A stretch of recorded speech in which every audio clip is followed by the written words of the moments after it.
Bon, bah du coup j'attaque, hein, du coup, parce que c'était là, c'était pas prévu Oui, au oui, oui, programme, le oui. truc est lent et il nous reste 1 heure à peu près. Ça vous va si je commence? Bah oui, Vas-y. Bah voilà, quand vas-y. même, merci, désolé.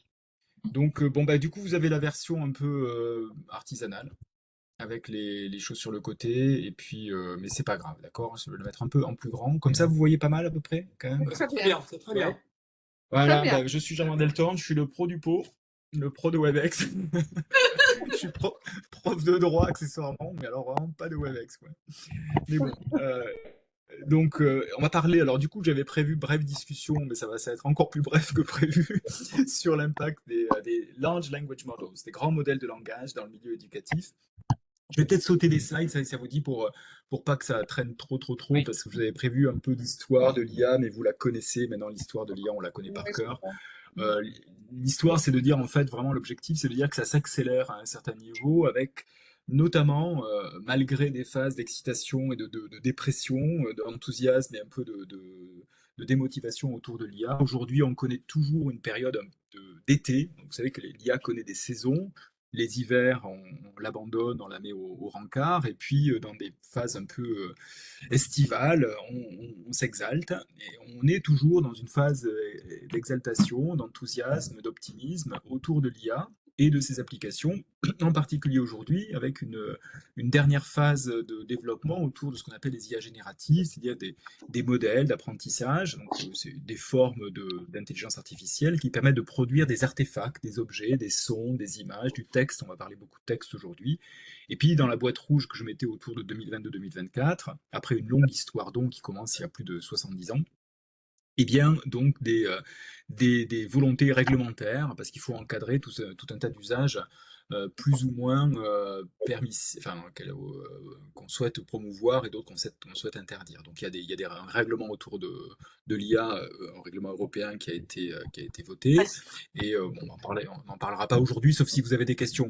L'objectif, c'est d'évoquer justement malheureusement, alors, du coup, ça va être très compliqué parce que là, vous voyez pas c'est pas grave, on va s'en sortir quand même. Vous voyez pas les animations. Donc là, c'était juste un petit panel de premières pages de journaux qui montre à quel point la question donc, de l'avènement de ces nouveaux outils génératifs, en particulier de ChatGPT, mais c'est un exemple, d'accord? On va le prendre comme un exemple, il y en a d'autres, dans l'univers de l'éducation, pose tout un tas de questions en termes de plagiat, en termes aussi d'utilisation généralement par les étudiants et les profs, mais aussi les parents, et puis donc des questions plus généralement peut-être sur la promotion de nouvelles modalités d'apprentissage. Alors, je voulais commencer par des questions. Donc là, vous avez les slides qui arrivent en brut normalement, ça se décline petit à petit, c'est un peu plus fun. Mais pour vous poser quelques questions autour de vos expériences autour de ces modèles de langage, on y reviendra peut-être sur la fin pour pas trop traîner, parce que sinon ça va prendre trop de temps. Mais évidemment, c'est des questions, je dirais, qui sont à la fois nouvelles et anciennes, parce que l'avènement des outils technologiques dans l'univers de l'éducation, on le connaît depuis longtemps, qu'il s'agisse du stylo bic à la limite, ou des calculettes, ou de l'Internet et de Wikipédia. Bah, à chaque avènement de ces nouvelles technologies, il y a des questionnements sur leur utilisation dans l'espace de l'éducation et de la formation, et peut-être la remise en question de certaines prérogatives d'attributs cognitifs de l'humain, la capacité à calculer, la capacité à bien écrire avec les pleins et les déliés, et puis la capacité à trouver l'information, bah, aller à la bibliothèque ou aller sur Wikipédia, est-ce que c'est la même chose? Ou bien aujourd'hui, avec ces grands modèles de langage, la capacité à générer du texte, à corriger du texte, et tout ça, ça interroge évidemment notre corps éducatif, des étudiants jusqu'aux parents et bien sûr les enseignants, parce que forcément, il faut s'adapter si ces objets ont mérite quelque part à être utilisés. Donc, je voulais vous présenter aujourd'hui, mais on verra, je le fais jusqu'où. Je pense que je sauterai des slides pour pas trop traîner non plus sur la partie moins intéressante. Une petite intro justement sur de ces grands modèles de langage dont je parle, leurs impacts avec quelques statistiques sur leurs usages actuels dans l'univers de l'éducation.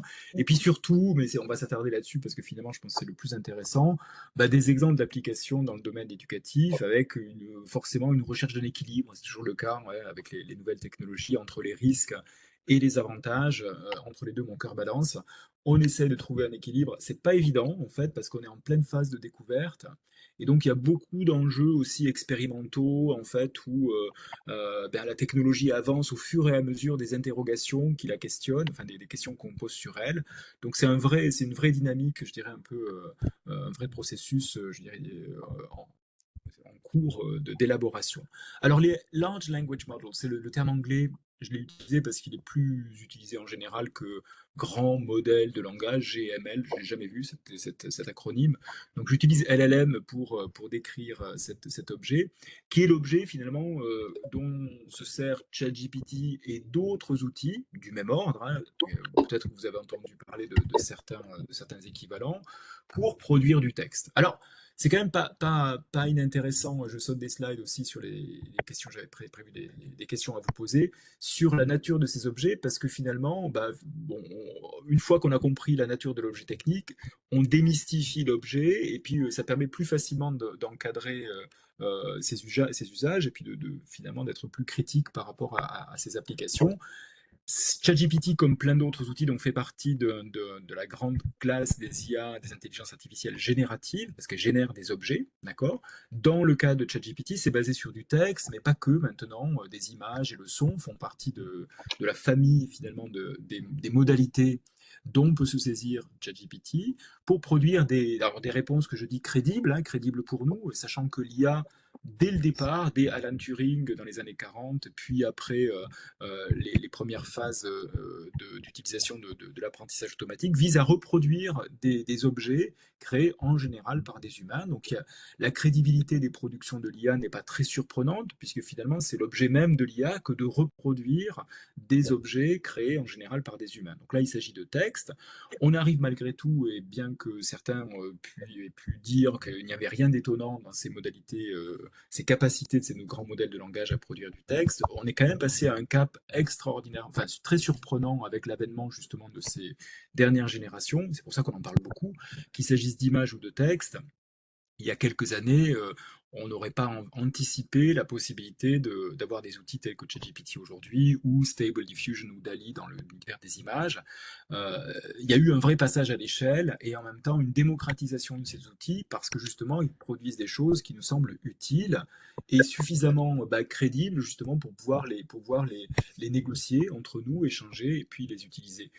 Donc ces grands modèles de langage, bien sûr, à partir de données préexistantes. Donc là, c'est vraiment le cœur de chauffe de cette industrie de l'apprentissage automatique. Ce qu'on appelle l'IA aujourd'hui, c'est ça. Hein. On se saisit de données préexistantes, en général produites par des humains, pour entraîner des modèles. C'est une sorte de machinerie algorithmique qui va permettre de produire d'autres objets équivalents, d'autres textes, d'autres images, etc. Alors ces modèles de langage, c'est pas arrivé avec ChatGPT, ça existait depuis très longtemps, avec d'autres fonctionnalités internes, mais peu importe. De manière très générique, un modèle de langage, c'est un algorithme, enfin c'est un programme informatique, si vous voulez, avec des capacités de production d'objets, de textes ici, capable d'apprendre à partir d'exemples, à prédire un mot à partir d'un contexte à prédire le mot suivant à partir d'un contexte antérieur, si vous voulez. Ça n'est que ça. Donc c'est pas grand-chose, on dirait, vous voyez, c'est qu'on va utiliser une machinerie statistique pour arriver à dire le mot suivant à partir, par exemple, je vous montre cette image ici pour l'illustrer, euh, le cylindre à gauche, c'est une base de données d'exemples. Paris est là. On va essayer de prédire le mot qui suit à partir de ce début de phrase. Et pour ça, on fait un appareillage technique de tokenisation. En fait, c'est transformer les symboles, les mots, en chiffres essentiellement. On les encode à travers cette étape préliminaire de transformation.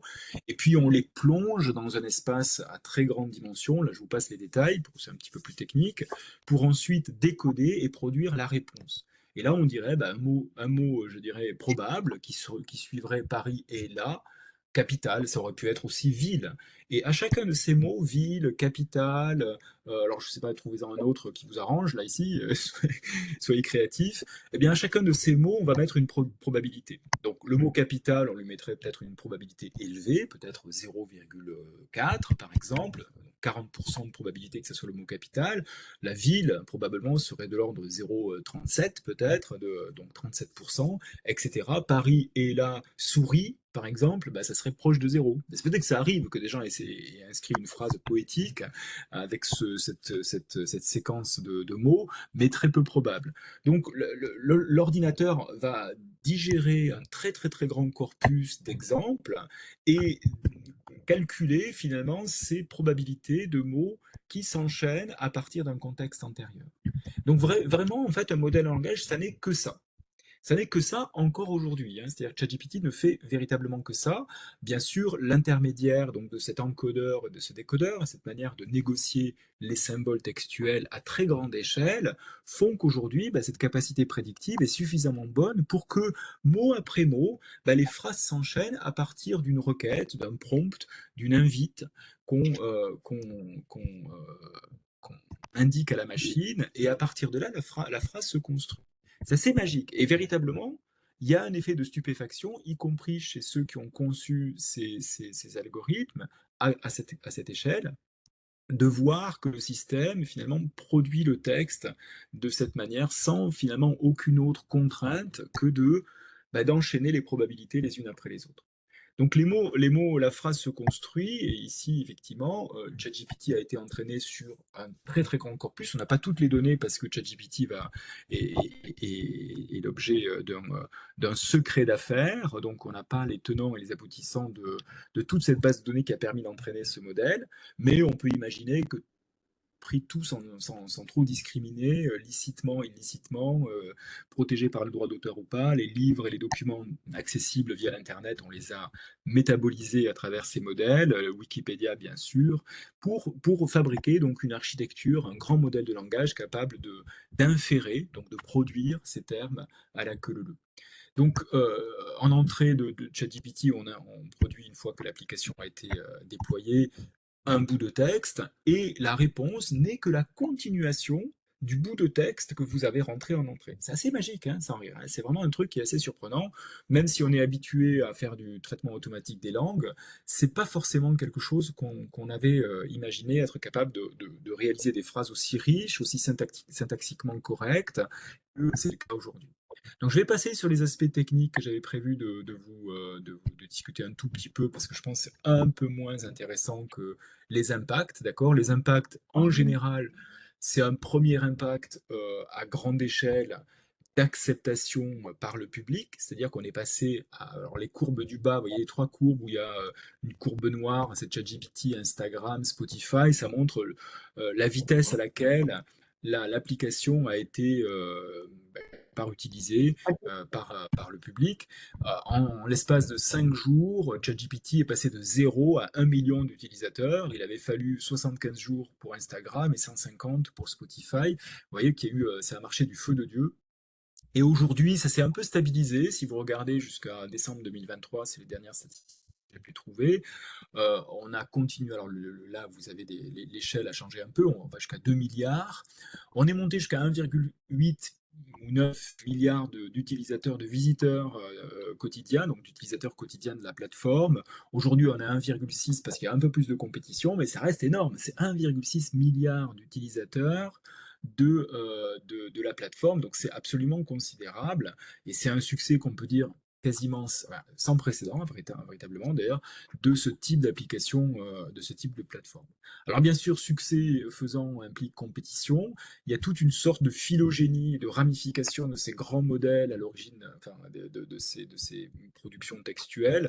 Là, je vous montre, on a un dessin, c'est Yann Lequin, alors c'est la fierté nationale, Yann Lequin, c'est un des prix Turing en 2018, on connaît le prix Turing, c'est l'équivalent d'un prix Nobel pour les informaticiens, on va dire. Donc avec Yoshua Bengio et leur collègue Jeff Hinton, ils ont gagné ce prix à trois, justement pour avoir résisté, c'était les derniers des Mohicans pendant un certain nombre d'années, à tenir la barre des réseaux de neurones. Tout le monde enfin personne n'était plus intéressé par les réseaux de neurones pendant une certaine époque. Ils ont tenu bon et grand bien leur face parce qu'aujourd'hui évidemment les réseaux de neurones sont le couteau suisse de l'intelligence artificielle, y compris derrière ces modèles génératifs. Mais dans l'univers des grands modèles de langage, il y a vraiment une explosion cambrienne, vous voyez, de tout un tas de modèles, dont ChatGPT, mais pas que, il y en a plein d'autres. Vous avez peut-être entendu parler de Claude, ça c'est Anthropic, c'est une autre entreprise. Mistral, notre petite start-up, enfin notre licorne française, on fait partie aussi de ces grands modèles de langage. Il y en a plein d'autres, Gemini pour Google, Llama pour Meta.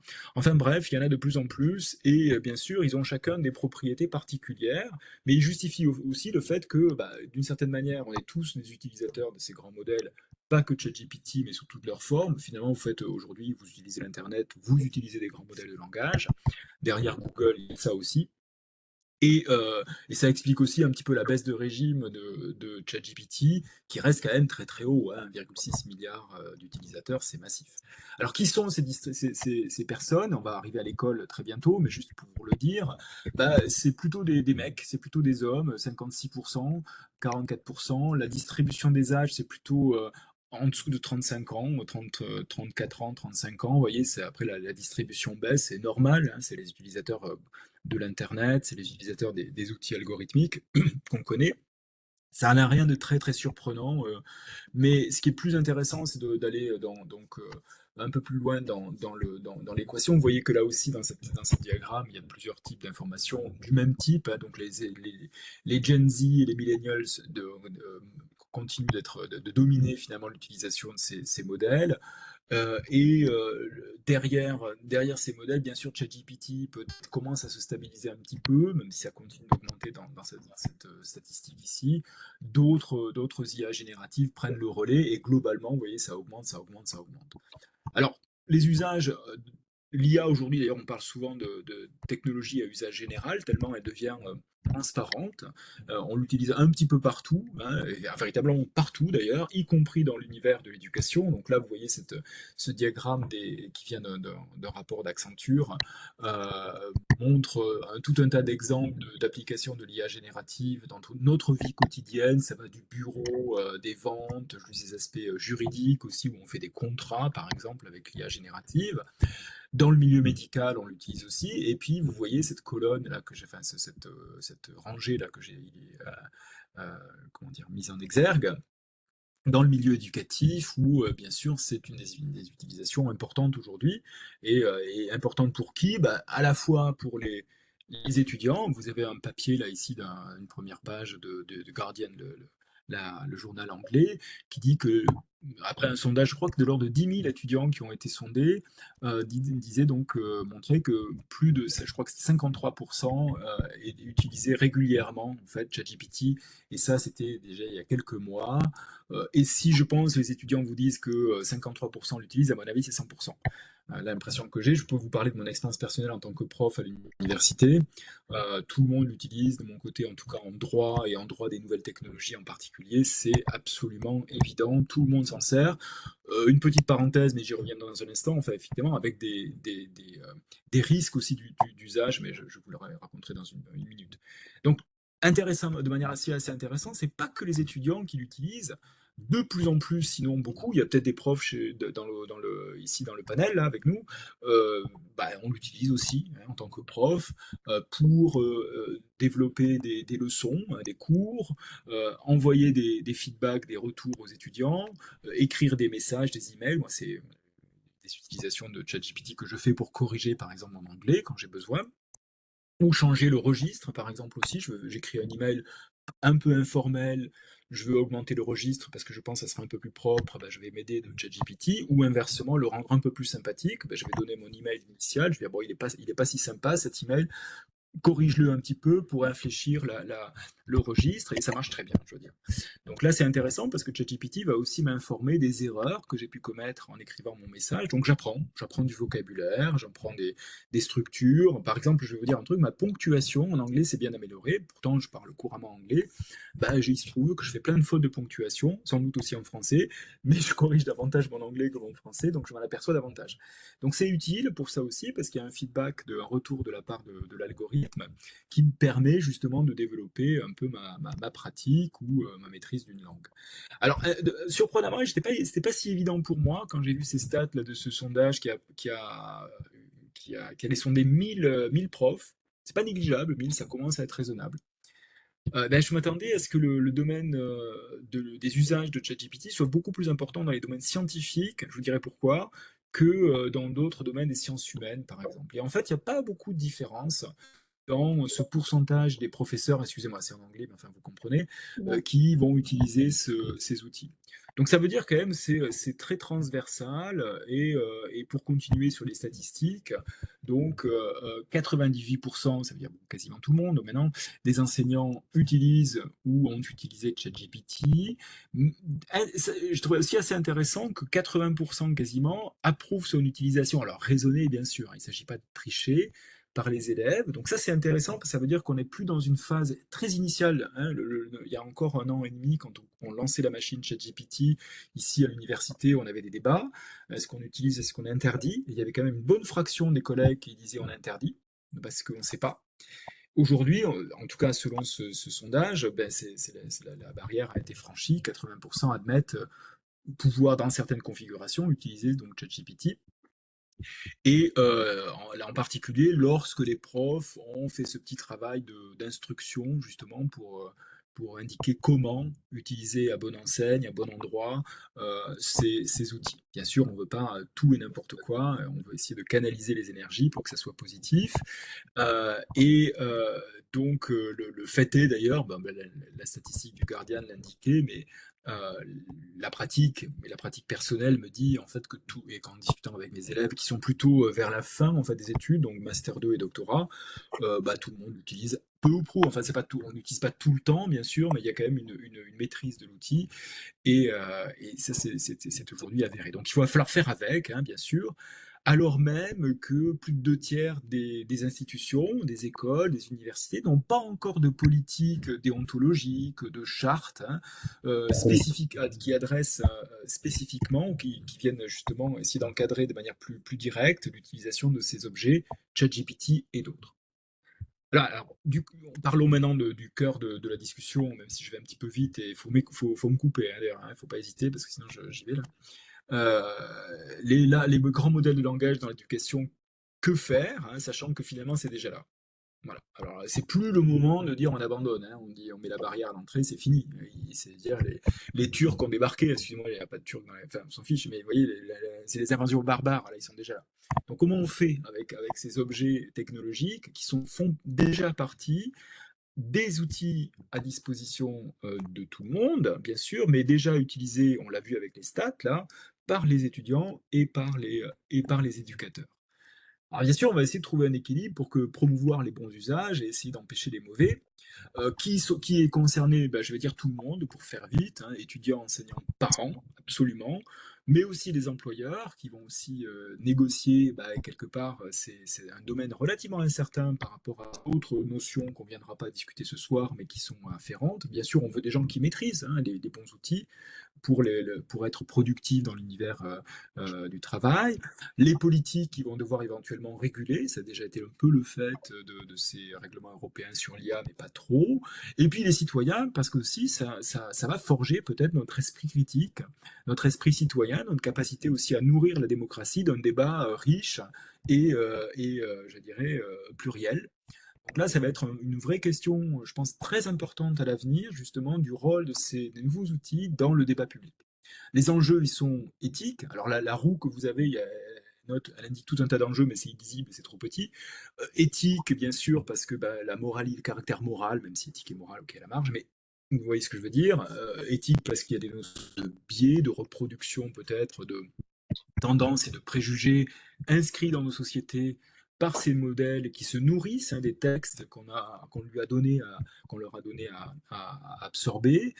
Donc il y a des dangers de caractère donc éthique, il y a des caractères équité aussi parce qu'on veut peut-être les mettre à disposition de manière juste et équitable à tout le monde pour permettre un accès à l'éducation le plus large possible. C'est un aspect positif minimiser les coûts opérationnels aussi pour peut-être réaffecter des tâches qui coûtaient cher, qui étaient peut-être un petit peu pénibles, y compris celles des profs, à la machine et permettre d'assigner des fonctions cognitives plus nobles, on l'espère, justement à l'humain qui resterait en contrôle de cette dernière partie du travail.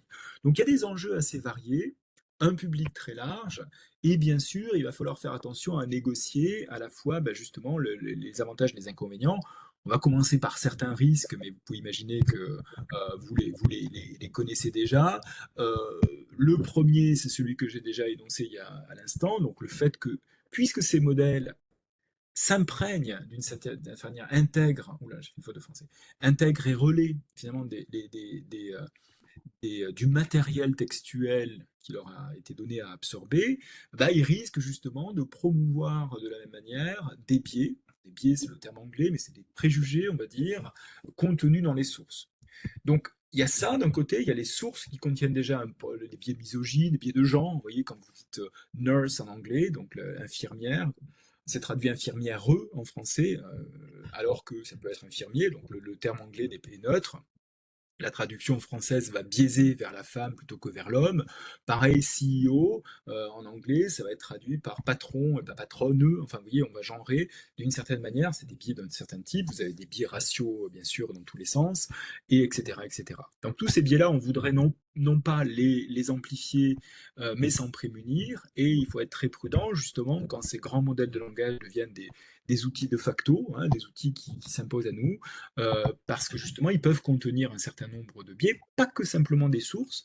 Et je l'ai rajouté ici, les concepteurs des modèles, on le verra dans un instant, enfin non, on l'aurait dû le voir dans la présentation, enfin dans les slides qui précédaient, parce que j'en parlais un peu, parce que dans le moment où on les entraîne, on va essayer aussi d'infléchir ces modèles, alors je vous dis justement par un ajustement, ce qu'on appelle par un renforcement, avec retour humain. Donc on va un apprentissage par renforcement, par rétroaction humaine, ce qui est indiqué ici, là, dans cette partie-là, qui permet justement, dans une phase seconde de l'apprentissage, d'ajuster le modèle pour qu'il produise des textes qui nous correspondent davantage. Mais quand je dis nous, c'est assez particulier parce que qui est ce nous? C'est essentiellement les concepteurs de ces modèles, c'est-à-dire dans le cas de ChatGPT, c'est OpenAI, c'est une entreprise privée, hein, qui a la main mise justement sur cette négociation dans une phase d'apprentissage de ce que va pouvoir nous dire le modèle, de ce qui va être jugé satisfaisant et interdit. Donc là, on alloue à des opérateurs privés sur lesquels on a très très peu de contrôle et pas beaucoup de transparence, même si on essaie avec le règlement européen d'imposer davantage de transparence. On leur accorde un pouvoir exorbitant, celui justement de produire peut-être ou de participer à la production de ce langage qui va après se propager dans la société à travers nos emails, à travers nos lettres, à travers les réponses que nous donnent les élèves, et peut-être influencer la manière dont on pense. Donc là, il faut faire très très attention à ça, et c'est pour ça que je voulais insister sur cette partie démocratique et citoyenne finalement de l'usage des modèles qui commence à l'école. Alors, ces modèles de langage propagent, j'ai dit, aveuglément des contenus sans tenir compte de l'impact humain, parce que c'est très compliqué, sauf justement à négocier cet espace de satisfaction imprégné des intentions quelque part des opérateurs tels que ChatGPT privé, de Meta, donc Facebook avant, ou d'autres entreprises à la mode.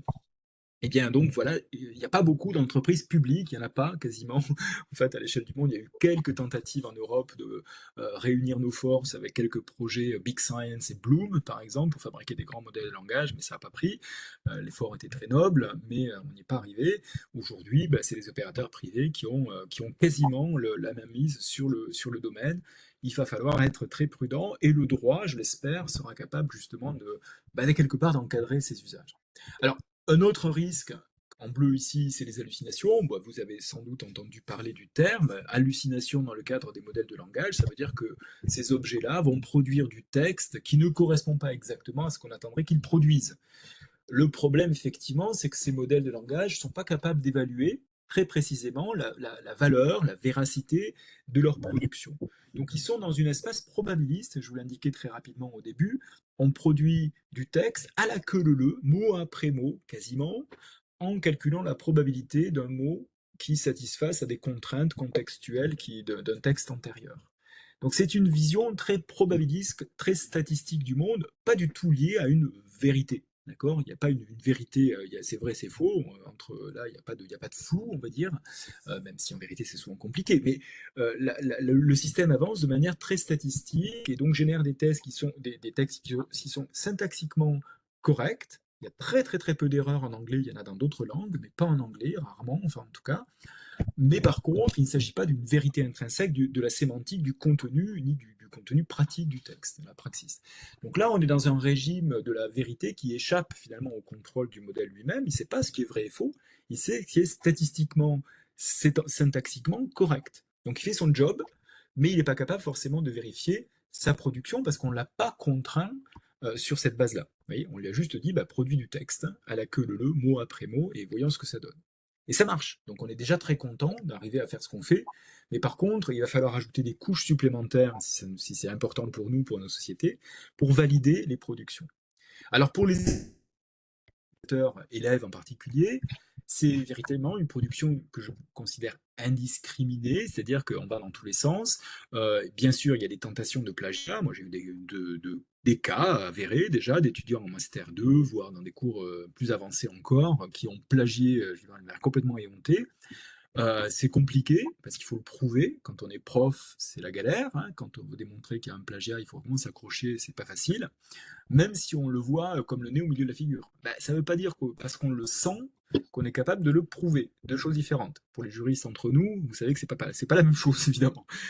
Il y a une autre chose importante, c'est la normalisation des productions. Ça, c'est assez fascinant, c'est qu'en fait, il y a un style ChatGPT, il y a un genre, et effectivement, le langage qui sort de ces machines est très normalisé, à l'aune de quoi ben, des données d'entraînement, d'une part, bien sûr, qu'on a choisi peut-être, alors c'est l'anglais qui a dominé, donc c'est déjà une norme de langage, une norme culturelle, et là aussi, c'est aussi une forme de biais, hein.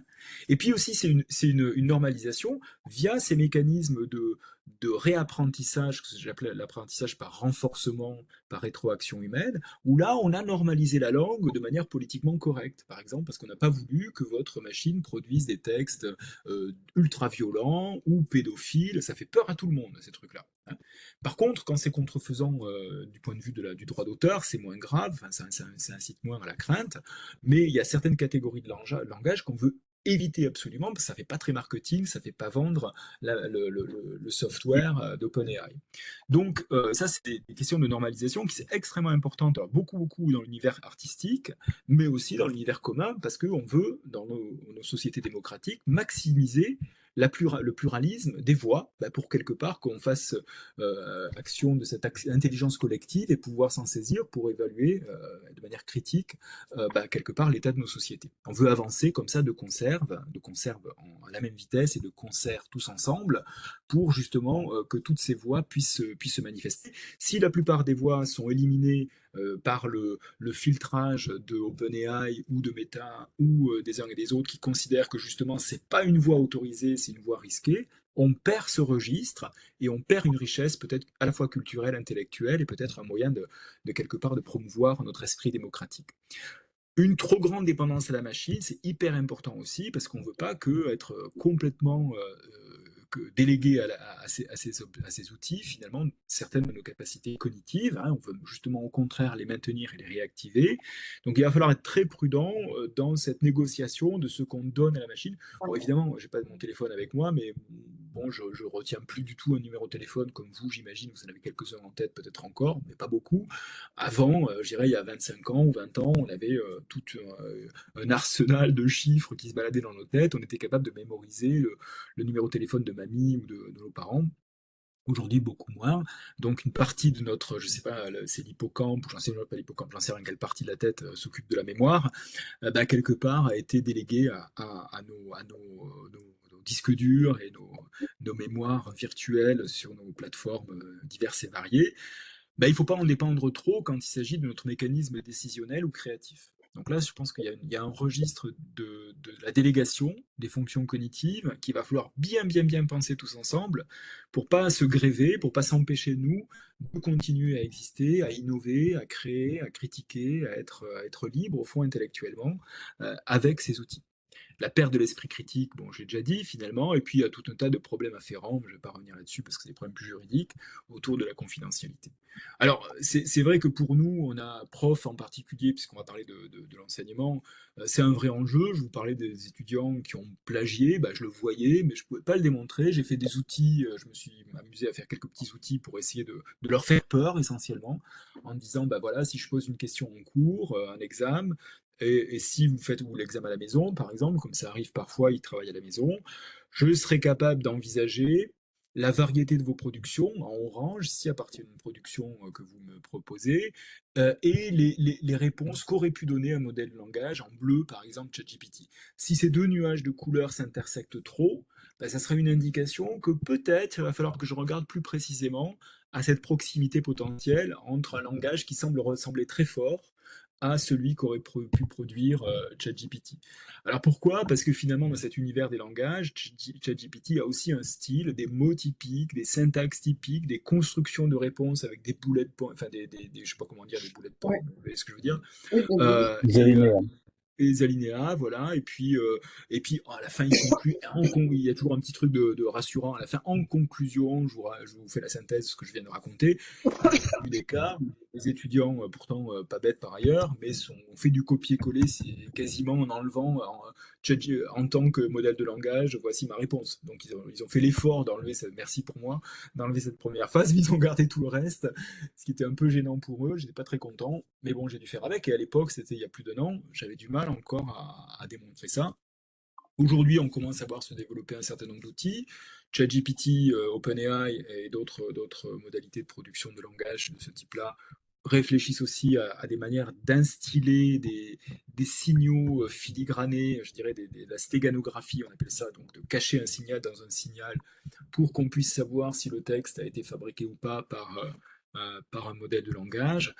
C'est très compliqué et c'est facilement contournable. Donc je pense que des outils de reconnaissance, c'est un peu le chat et la souris, on n'y arrivera pas, à mon avis, parce qu'il y aura toute une industrie du piratage et du contournement qui va se mettre en place. On essaye, mais c'est plutôt de manière, je dirais, prophylactique. On essaye quelque part de faire peur en disant regardez comme je suis avec mes histoires là. Alors c'est moi qui avais codé ça, mais je leur ai dit au tout début de l'année, regardez, je sais faire ça. Et puis comme je parle des juristes, ils ne savent pas que les limites finalement la plupart du temps de ces objets-là, donc ils ont peur. Mais bon, bah, si vous regardez un peu plus précisément, c'est facile à contourner. Il est beaucoup plus intéressant, et on va le voir comment, de modifier nos pratiques pour intégrer ces objets et de promouvoir bah, quelque part une conscience critique de leurs usages chez les utilisateurs, les étudiants. Donc, tout un tas de limites, de risques qu'il va falloir contrôler. Il ne s'agit pas que du plagiat, c'est le premier front parmi tous ces fronts sur lesquels il faut agir, auxquels on pense.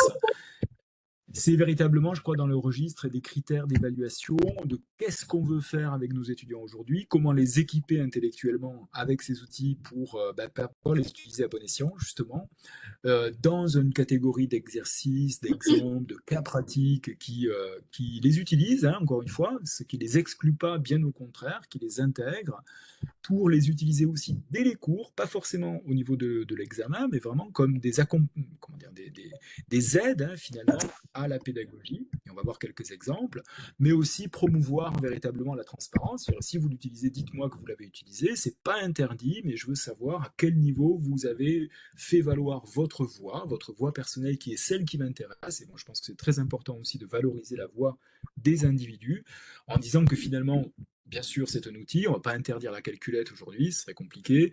On ne va pas interdire d'aller voir Internet, c'est impossible. Au contraire, on va essayer de dire utilisez-le parce que dans votre vie pratique, ça sera utile. Et puis peut-être quand même leur donner des garde-fous avec des chartes. Et là aussi, c'est une manière de responsabiliser les élèves. Je trouve qu'ils répondent en général très bien à ce genre de message. Il y a quand même une lucidité et surtout quand les élèves à un niveau de responsabilité suffisant pour dire ben voilà. Bien, alors, ça ne suffit pas, tout le monde triche, hein, d'accord. Hein, mais en fait, en les engageant, il y a un sentiment d'être pris un peu plus comme des adultes. Et là, on a envie d'avancer un peu plus ensemble, et c'est ce qu'on essaie de faire. Alors, les bénéfices, justement, il y en a plein. Et c'est ça que j'aimerais aussi un peu, juste dans les minutes qui restent, pour qu'on ait le temps de discuter ensemble, évoquer avec vous. Très, très important. Alors, perso, juste petite parenthèse en fait, parce qu'au-delà des cas de plagiat que j'ai pu avoir, j'en ai eu quelques-uns, mais ça s'est arrêté. Alors moi, je les détecte plus, hein, tout simplement. Je sais pas si c'est arrêté, mais en tout cas, je les vois plus. Euh, il y a eu pour moi, une vraie rupture. Il y a un an et demi, j'enseignais à l'école de la magistrature l'algorithmique aux juges. Donc les nouvelles générations ou les anciennes générations de juges, la cour de casse, là, qui viennent de la cour de cassation ou autres, qui viennent se reformer régulièrement à l'évolution du droit. Bah, moi, j'avais pris le parti de leur dire, bah, l'algorithmique influence nos normes aujourd'hui, etc. On a besoin d'être au courant de ce qui se passe.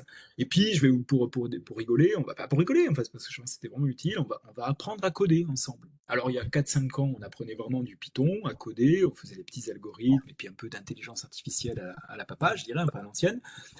Ça marchait, c'est cool, les gens étaient très contents. L'an dernier, enfin il y a 1 an et demi, là, j'ai commencé à me dire, mais bon, ce truc de ChatGPT, ça commence à marcher pas mal. On va l'utiliser en cours, et je me suis rendu compte que ChatGPT était meilleur que moi, meilleur prof que moi, une fois que j'avais posé le cadre, des bonnes questions à poser. Donc mon rôle en tant que prof, c'était déplacer de la personne compétente capable d'expliquer à la personne compétente capable de poser les bonnes questions à ChatGPT. Et du coup, j'ai essayé, et en fait ça a marché, et du coup j'ai arrêté ce cours parce que je leur ai fait en gros une grille de questions et une méthodologie un peu pratique pour discuter de manière constructive avec ChatGPT. Et ça marche très bien parce que ChatGPT est un tuteur extrêmement patient dans une certaine catégorie de domaines techniques. Pas partout.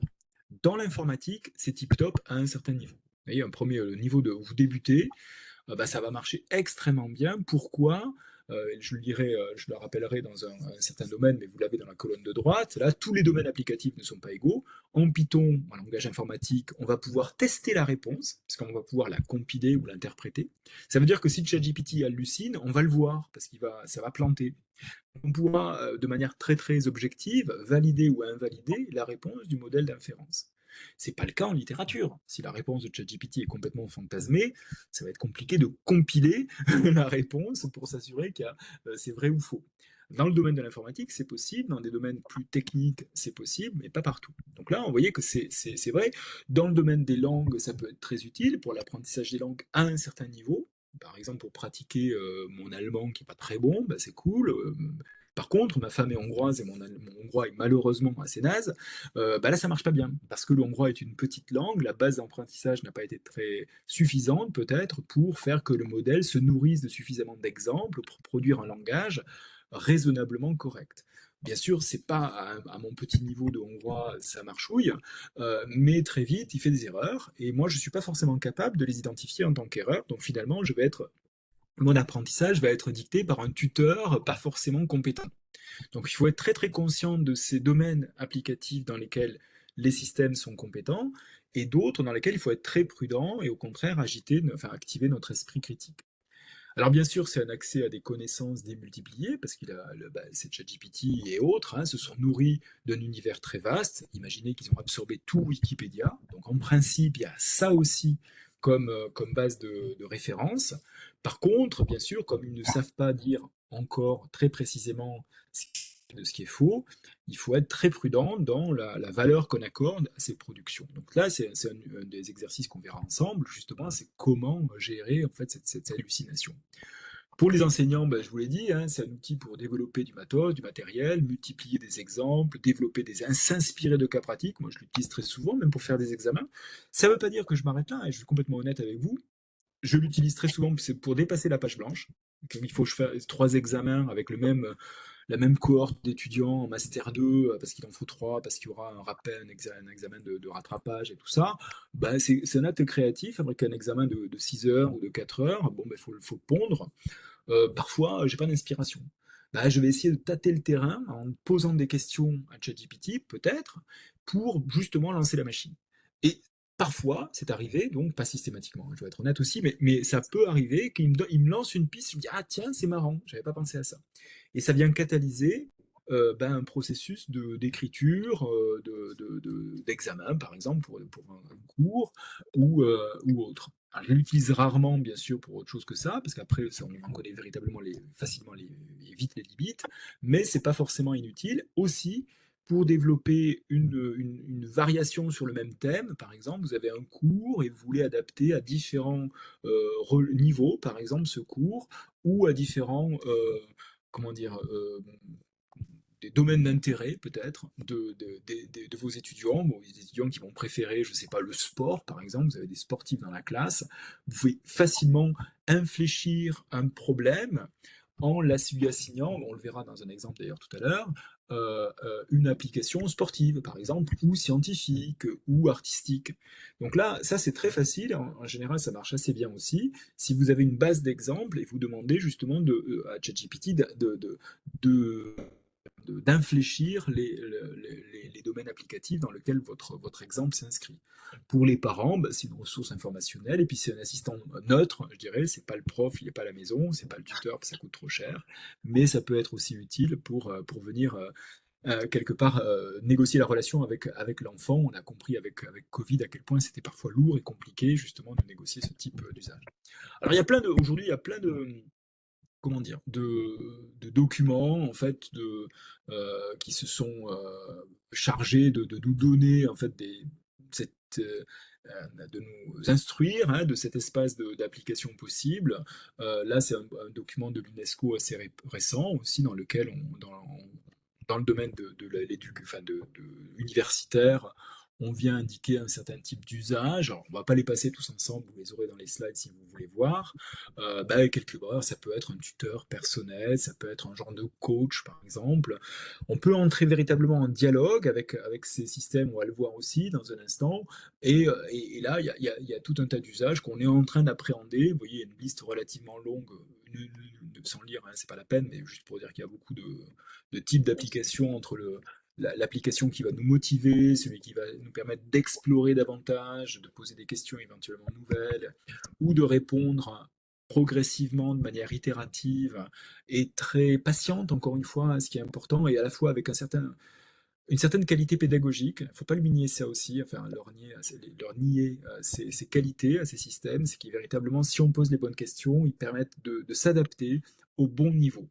Et ça, c'est quelque chose que les tuteurs à grande échelle, que nous sommes, les profs, par exemple, quand vous avez une cohorte de, je sais pas, en licence, en début d'études à l'université, 400 personnes dans l'amphi, c'est une vaste masse complètement anonyme. On ne sait pas qui est qui, on n'a pas le temps d'apprendre évidemment les prénoms des uns et des autres. On arrive en master 2 à la fin des études ou en doctorat, l'entonnoir fait qu'il y a moins d'élèves, mais en même temps, là aussi, il y a toute une gamme de compétences intellectuelles, de préférences aussi des élèves. Si on veut activer au maximum notre capacité pédagogique en saisissant la motivation des élèves à apprendre, peut-être qu'il faut s'adapter. On n'a pas la capacité à démultiplier les exemples au cas par cas, de faire un cours pour l'un différent d'un cours pour l'autre. Mais par contre, dans un certain registre de cas pratiques, d'exemples, on peut ouvrir un peu la fenêtre de tir, je dirais, en instillant quelque part une variété de domaines applicatifs ou de domaines peut-être de thématiques qui viennent justement nourrir les intérêts, les motivations des uns et des autres. À mon avis, ça c'est une bonne idée. Moi, je l'ai pratiqué dans mon cas, en fait, dans certains sujets juridiques autour des technologies, bien sûr, que j'enseigne. Et ça marche parce que je laisse la liberté aux élèves de choisir. Voilà, plutôt que vous donner un exercice, je l'ai pondu mon exercice, mais je l'ai démultiplié en 4 ou 5 domaines applicatifs. Et je dis, choisissez celui qui vous intéresse le plus. Et puis à partir de là, on discutera. Alors, je voulais juste vous montrer quelques petits exemples pour finir. Donc, des productions d'exemples, ça c'est un truc qui marche pas mal. Alors là, je l'ai justement indiqué. Alors j'ai une référence, mais c'est pas très grave, la référence pédagogique là ici. Dans certains domaines, encore une fois, les langues, la physique, les mathématiques, l'informatique. Alors mathématiques très élémentaires, on ne va pas chercher très loin non plus. Justement, produire des exemples variés, adaptés au niveau de l'étudiant et en répondant à ses centres d'intérêt pour les aider à se motiver, d'une part, quand ils ne sont pas super motivés à la base, et vous savez qu'ils ne sont pas toujours, mais pour justement maximiser la probabilité que quelque part ça résonne, ça entre en résonance. Donc là, on peut le faire à l'exemple, le prompt qui est un vrai prompt, je l'ai tapé, je l'ai rentré dans ChatGPT, on définit un contexte, alors bien sûr, il y a toute une méthodologie de négociation des invites, ce qu'on appelle les prompts en anglais, ou les requêtes, c'est la même chose, que le texte qu'on va rentrer à ces algorithmes, qui va commencer cette phrase, qui va être poursuivie par l'algorithme.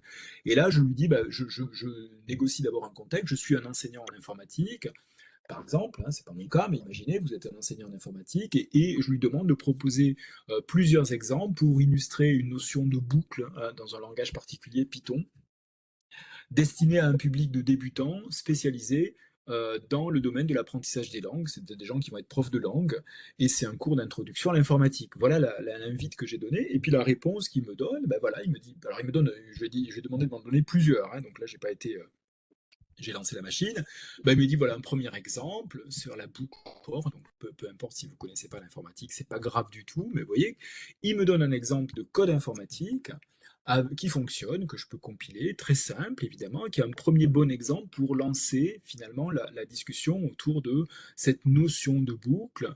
Il me dit que la boucle for itère, donc tourne autour d'une liste, passe en revue élément après élément, chaque entité de cette variable qui s'appelle mot de vocabulaire, etc. Donc ça me permettrait en tant que prof de dire, ben voilà, je vais utiliser ça comme un premier cas. Et puis, comme cette notion de boucle est riche, elle n'est pas simplement assujettie à une syntaxe particulière, mais peut se déployer de manière différente, ben le ChatGPT m'en propose une seconde avec un autre vocable, une autre syntaxe, ici c'est while, mais ça fait aussi le même genre d'opération, sauf qu'il a encore une fois utilisé un espace contextuel lié quelque part à l'enseignement des langues. Donc là, vous voyez plutôt que moi d'avoir préparé mon cours qui va fonctionner avec les magistrats, qui va marcher avec, je sais pas, les informaticiens, et tout à coup je suis dans un autre espace applicatif, par exemple les linguistes, ben là ça se fait automatiquement, et effectivement ça va un peu plus leur parler, on va dire, on l'espère en tout cas, s'il s'agit de syntaxe ou de linguistique que d'espace juridique. Et ça continue, vous voyez un troisième exemple de traduction automatique très simple, hein, et qui permet de commencer une discussion sur ce que dire, qu'est-ce que ça veut dire traduire pour une machine, simplement, alors là, vous voyez, en se saisissant de cette application, et tout ça est sorti directement, je l'ai copié, mais textuel, hein, j'ai fait du copier-coller, de ChatGPT, etc., etc. Donc ça, c'est un premier usage, maximiser des exemples, là où nous, on aurait peut-être la capacité d'imaginer un ou deux, bah là, on pourrait tourner, reposer 10 fois la même question jusqu'à qu'on sélectionne finalement ceux qui nous semblent les plus pertinents. Premier exemple, ok, pas très compliqué évidemment. On peut l'utiliser aussi, et ça c'est je trouve beaucoup plus intéressant, même si c'est plus chronophage, dans la classe. Alors j'ai pris par exemple en lycée, on va introduire la notion de dérivée, hein, une dérivée au sens mathématique. C'est pas un concept très compliqué, mais ça peut poser question à certains élèves. Et là, on peut imaginer justement ne pas asséner de manière un peu dogmatique la notion de dérivée avec les théorèmes, les démonstrations, les définitions, les lemmes et tout ce que vous voulez, mais peut-être faire participer l'étudiant de manière plus active. Donc cette capacité à activer qu'on avait avant aussi à travers des exercices, on peut la négocier autrement avec cet intermédiaire plus réactif du coup, parce on va lui poser des questions, il va nous répondre dans la classe. Donc là, on peut imaginer, alors je ne l'ai pas pratiqué sur cette question-là, je l'ai faite juste pour vous ce soir, mais je peux imaginer que ça puisse avoir un intérêt d'engager une discussion avec ChatGPT, par exemple en lui demandant, ChatGPT, comment trouve-t-on la dérivée de cette fonction x au carré. Très simple évidemment, mais le professeur demande aux élèves de poser la question, et chaque étudiant, chaque élève, chaque apprenant pose la question et reçoit cette réponse. Là encore une fois, vous voyez, je l'ai copié-collé. ChatGPT, comment trouve-t-on la dérivée de f? Et la réponse que le système propose est très, je dirais, progressive, correcte d'ailleurs, et permet d'arriver à la solution. L'intérêt qu'il y a là, c'est que l'élève peut aussi dire cette étape 2, je ne la comprends pas, développe. Et le système va développer, va rentrer à un niveau de granularité plus fin, on va dire, mais essayer aussi de s'adapter au niveau de la question posée par l'apprenant. Donc là, c'est un régime où chaque apprenant, chaque étudiant, va pouvoir négocier la nature des réponses qui lui est proposée et quelque part admettre qu'il ne comprend pas. Si on est dans la classe, et en particulier en France, on a peur, moi j'avais peur de lever la main tout le temps, j'étais pétrifié, j'étais tout rouge tout le temps, et en même temps, voilà, donc du coup c'est comme ça qu'on apprend, c'est en affichant aussi son incompétence, entre guillemets, ses limites. Là, ça va être un espace de neutralité tel, la machine, qu'on va pouvoir peut-être négocier ça et avancer là où ailleurs, dans un domaine de la classe ouverte, on n'aurait pas forcément toujours pu, si on est un peu introverti peut-être, lever la main et afficher devant tout le monde, tous les copains et les copines, qu'on n'a pas compris ce truc que tout le monde a compris par ailleurs. Donc ça, c'est quelque chose d'assez intéressant parce que justement, il y a un mécanisme d'adaptation, mais aussi de dynamique, hein, quelque part de rétroaction entre la machine et l'humain. Et on peut lui demander aussi, bah, dis, donne-moi quelques exemples sur cette étape où changeons la fonction, par exemple, passant de x carré à 3x carré plus 2x plus 1, ou cosinus, ou sinus, ou tangente, peu importe. Donc là, on va pouvoir étendre à la mesure de notre niveau de compréhension, dans un espace un peu presque de travaux pratiques, finalement, l'expérience de l'apprenant avec justement ce soutien, ce tuteur adapté à sa compréhension. On peut lui demander aussi, je l'ai fait, je crois, ou peut-être pas d'ailleurs, je vais sauter les slides là ici, de proposer des exemples d'applications dans la vie réelle. Donc là, encore une fois, y compris le prof peut aussi indiquer, bah, allez, vous avez des hobbies, toi c'est la couture, toi c'est je sais pas quoi, le macramé. Bah, dans cet univers du macramé, bon, je sais pas, j'ai pas essayé pour le coup, est-ce qu'on peut imaginer quelque part une connexion autour de la question de dérivés, par exemple, et pourquoi pas, et ça peut arriver si quelqu'un est intéressé par le basketball, par exemple, la trajectoire du ballon, on va pouvoir saisir des notions de maximum de la courbe du ballon, par exemple, avec la notion de dérivée.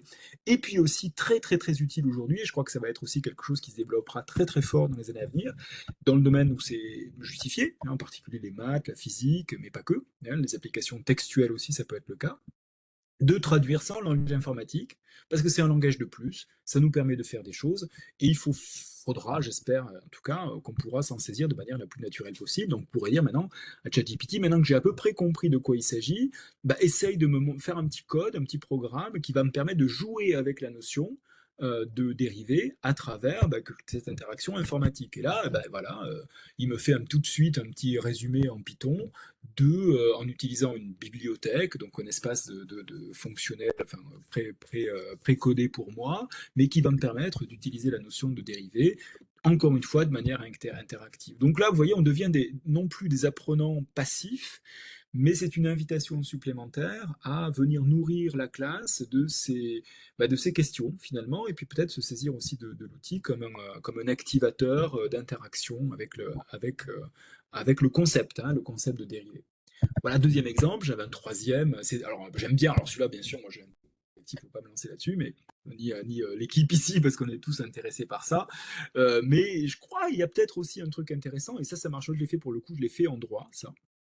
Ça s'y prête, hein, plus facilement. Sur une question particulière, ici j'avais mis faut-il encourager l'utilisation des modèles de langage à l'école. On pose la question à ChatGPT ou autre et on lui demande de générer un ensemble de points de vue variés, voire contradictoires, sur cette thématique. Le prof peut spécifier plus précisément le cadre, hein, dans lequel va s'inscrire justement cette sorte de multiplicité des voix, hein, mais pas forcément. On peut laisser faire aussi la machine. Et on peut indiquer au système de motiver justement ces points de vue. Alors, des exemples de ça, alors là, vous les avez accumulés parce que normalement, ils s'affichent les uns après les autres, mais peu importe. Vous voyez que là, il en a produit 6 autour de cette question. Ça peut être positif ou négatif, hein. L'argument peut être positif quand il s'agit d'améliorer l'accès à l'éducation. Et puis, ça peut être un risque aussi quand il y a des préoccupations éthiques et de confidentialité, et que vous voyez à chaque fois, il y a un petit schéma systématique, une structure qui vient expliquer en quoi le problème se justifie, donner un exemple. Et cette base-là, vous avez des post-it qui ont été affichés directement sur l'écran en réponse à la question qu'on a posée au système, peuvent venir nourrir un débat. Et le débat, c'est de dire quelle est parmi ces réponses possibles celle qui vous parle le plus, celle qui vous parle le moins, comment vous allez vous saisir de celle qui vous parle le plus pour la décliner, l'augmenter, l'interroger, la critiquer. On va faire débat, hein, on va dire voilà, on va jouer des jeux, par exemple, on va s'assigner au hasard, à la limite, ces cartes les unes avec les autres, et on va faire des genres de quelque part de prétoire, dans lequel chacun va essayer de défendre son point de vue, même si c'est pas le sien. Et ça, c'est extrêmement utile, je trouve, parce que ça nous oblige à une sorte d'inflexion intellectuelle dans lequel justement on se met à la place de l'autre, forme d'empathie intellectuelle, mais qui nous oblige à faire des pas de côté très riches, parce que justement, alors qu'on même qu'on croyait le contraire de ce qu'on est censé défendre, eh bien, on s'aperçoit qu'on est capable de trouver des arguments qui vont dans le sens opposé à son a priori, à son préjugé, et que justement grâce à ça, ben, quelque part, on développe une démarche critique, y compris par rapport à ce qu'on croyait être vrai au départ. Donc c'est un peu socratique, on est tout le temps en train de se questionner, mais je trouve que c'est très intéressant et ça fonctionne. Et ça, c'est pour le coup cette intelligence collective artificielle augmentée avec ces modèles de langage. Je trouve pour moi, c'est un bon usage qu'il faudrait peut-être encourager. Ça permet de contraster les points de vue, mais aussi de développer son propre espace critique. Alors, c'était un usage que j'ai pratiqué. Puis le dernier que je voulais vous proposer, j'essaie de faire un petit peu vite parce qu'on arrive à terme là. Et je suis désolé d'avoir parlé si vite et si longtemps là. Mais c'est justement, quelque part, négocier cet espace des hallucinations et de l'esprit critique. Et là, ce qui est intéressant, c'est que bien sûr, on va dire les machines hallucinent. Et on pourra montrer des exemples dans lesquels ChatGPT ou Gemini ou d'autres trucs vont produire des références, par exemple, des citations qui n'existent pas. Et là, tout le monde se dit, bah, les systèmes mentent, ils font n'importe quoi, c'est nul. Pas du tout. Ils font ce qu'ils peuvent. Ils font ce qu'ils peuvent dans l'espace de contraintes algorithmiques dans lesquelles on les a déterminées. D'accord. Donc tout ça, bien sûr, on peut s'émouvoir un tout petit peu que ces systèmes hallucinent, ça n'a rien que de très normal. Il faut être par contre capable de négocier ces hallucinations et comment on fait. Alors comment on fait justement pour vérifier s'il y a hallucine. Eh ben, justement, on est prudent, on avance pas à pas, on interroge, encore une fois, socratiquement peut-être, mais aussi en vérifiant les sources, et on fait peut-être quelque chose qui est intéressant en termes de traduction, c'est qu'on appliquera peut-être aussi les mêmes arsenaux critiques à notre manière d'appréhender quelque part le langage commun produit non pas par les machines, par les humains. Est-ce que nous-mêmes, c'est des choses que j'ai aussi essayé en cours, faire réfléchir sur cette notion quelque part de langage dans des clics. Hein. Des clics, c'est des graphes, c'est des réseaux très interconnectés, absolument interconnectés, et on vit très souvent dans des espaces de ce type-là. Les réseaux sociaux en sont un exemple où on est tellement habitué à aller habiter des espaces conceptuels dans lesquels tout le monde est très confortable et tout le monde est très d'accord entre eux, qu'on ne voit le monde qu'à l'aune finalement de ce langage commun, sans prendre en considération des points de vue adverses. Donc les États-Unis, c'est toujours l'exemple. Hein. On est Trump, tout le monde est avec les Trump, et puis on vient les démocrates, on les bannit de notre espace dialectique. Et évidemment, du coup, on perd un registre intellectuel complet. Donc, c'est des choses dans lesquelles finalement l'hallucination est normée par justement cette base expérience et de conceptuelle dans laquelle on se place. Mais finalement, c'est pas forcément toujours très éloigné en termes d'analyse critique de ce qu'on peut reprocher au modèle de langage. Donc il y a une traduction de l'un vers l'autre. Quand on parle de machine, c'est peut-être plus facile parce qu'on se sent un peu détaché émotionnellement. On peut juger facilement l'algorithme sans attaquer l'un ou l'autre des conservateurs ou des démocrates si on était aux États-Unis, par exemple. Alors que finalement, pour les humains, on a tendance à prendre position et avoir un de mal à se dépasser de cet ancrage égo en fait qui nous attache à l'une ou l'autre de ces prises de position intellectuelles ou religieuses ou autres, ça tout fait débat.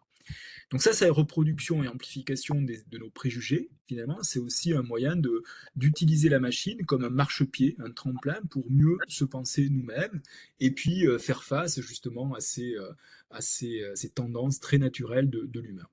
Alors pour conclure, je conclurai avec évidemment ces notions d'équilibre. On veut ni bannir ni laisser faire sans rien faire. On veut encadrer les usages des modèles de langage au profit des enseignants, des étudiants, du public et de la société en général, parce qu'on est au tout début d'une évolution qui ne fait que commencer. Hein. Je crois que là, pour le coup, alors que même peut-être qu'il y a 10 ans, peut-être un effet de mode, aujourd'hui c'est bien installé, et la puissance des objets est telle, la fascination aussi qu'elles opèrent sur nous, tout un chacun est telle, qu'on ne s'en défera pas si facilement que ça, ils vont être intégrés dans l'espace éducatif, dans l'espace des métiers, pas tous les métiers peut-être, mais enfin un bon nombre de métiers, et il va falloir justement pouvoir en saisir les avantages et les limites, développer par leur intégration progressive dans le milieu de l'éducation par exemple, les meilleurs usages, puis aussi peut-être maintenir une veille technologique et une veille des pratiques qui permettent justement de promouvoir les bons usages, d'avoir une grille d'analyse riche et utile pour toute la collectivité. Voilà. Alors j'en finirai là-dessus parce que c'est un long monologue c'est une longue phrase là que vous avez donnée, mais je vais essayer d'en finir là-dessus. Si ça vous dérange pas qu'on arrête les slides, comme ça je vous verrai, parce que je vous vois pas du tout depuis le début là. Et c'est un peu. Alors je sais pas par contre comment on arrête cette histoire maintenant. Il faut que je retrouve la main là-dessus. Ah, c'est l'inverse de tout à l'heure. Donc là, ok. C'est ça. Alors, je vous donne la main. C'est à vous de. Vous avez la parole. Enfin, si j'arrive à retrouver. Stop sharing. Voilà. Est-ce qu'on se voit maintenant? Ouais. On se voit ou est-ce qu'on se voit pas? Oui, Audrey dit oui. Super. Merci Audrey. Salut Audrey.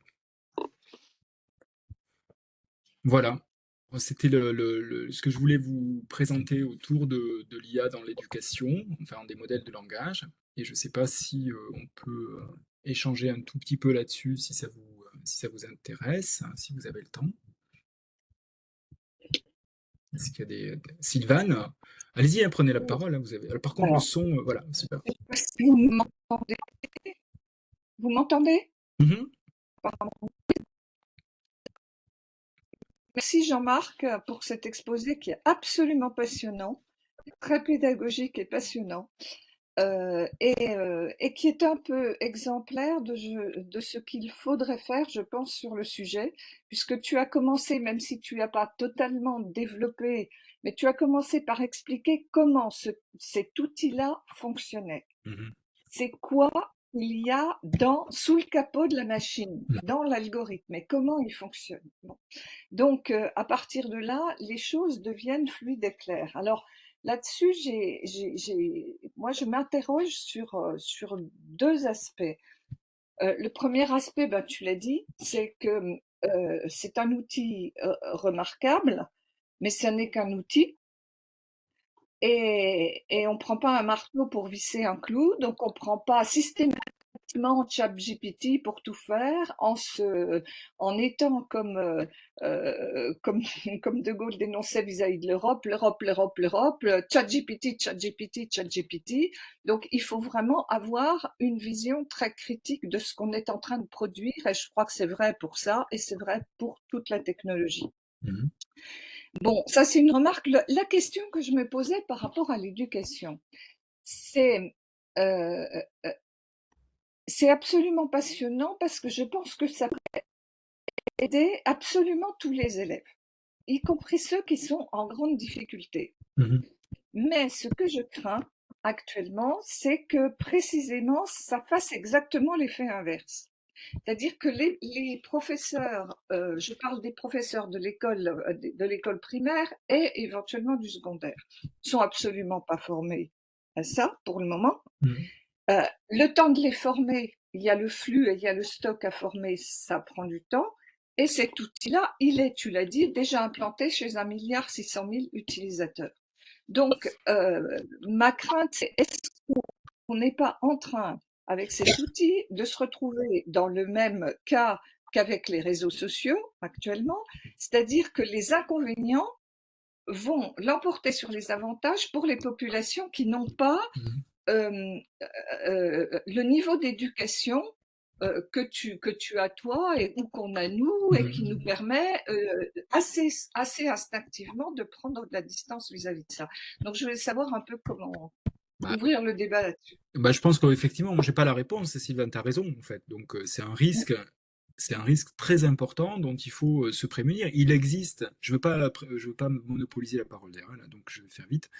Il existe à plusieurs niveaux, parce qu'on le voit déjà dans l'espace des concepteurs de ces modèles, il y a une vraie asymétrie de pouvoir qui est en train de se déployer entre ceux qui possèdent contrôle sur ces machines, ceux qui développent les machines, et les autres, les pays et donc les espaces souverains et face aux espaces privés, hein, aux intérêts privés. Et puis le nord, le sud, enfin l'est-ouest, vous négociez ça comme vous voulez. Il y a tout un régime dans lequel finalement cette géographie du pouvoir des algorithmes n'est pas du tout distribuée de manière homogène.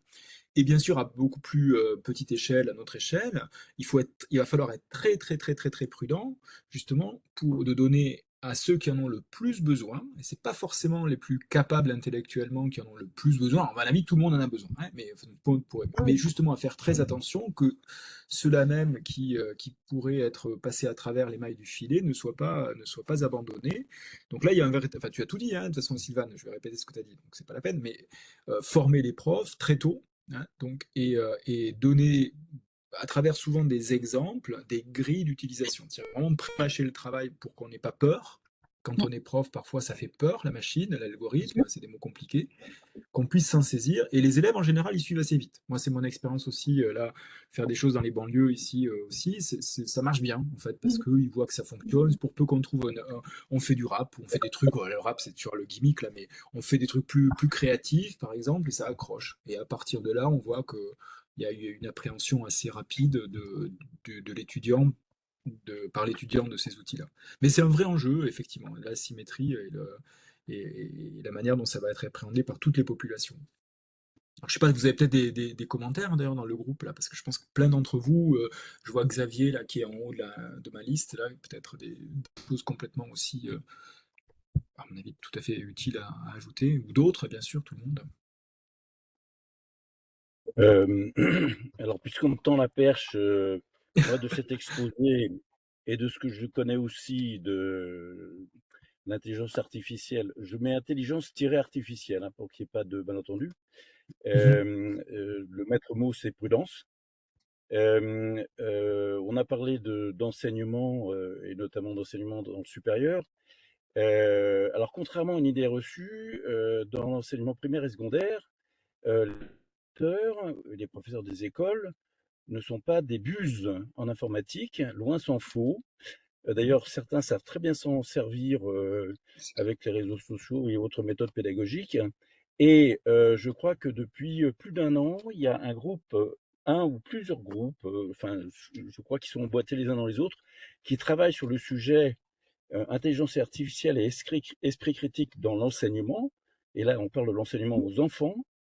Mhm. À ma connaissance, c'est l'Association nationale des acteurs pour l'école, dirigée par Michel Lorissag, que j'aurais voulu inviter à cette conférence et qui malheureusement a été refusée. Et il y a également la DGESCO, où il y a, alors je ne sais plus quel service ou quel bureau, qui travaille là-dessus.